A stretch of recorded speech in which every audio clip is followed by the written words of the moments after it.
You ask Tiger to solve. This deals with linear equations with one unknown. The final result is x equals 12. Let's solve it step by step. Group all constants on the right side of the equation. Add 9 to both sides. Simplify the arithmetic.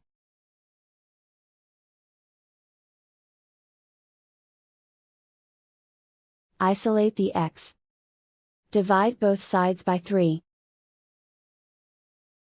Simplify the fraction. Find the greatest common factor of the numerator and denominator. Factor out and cancel the greatest common factor. And so the final result is x equals 12.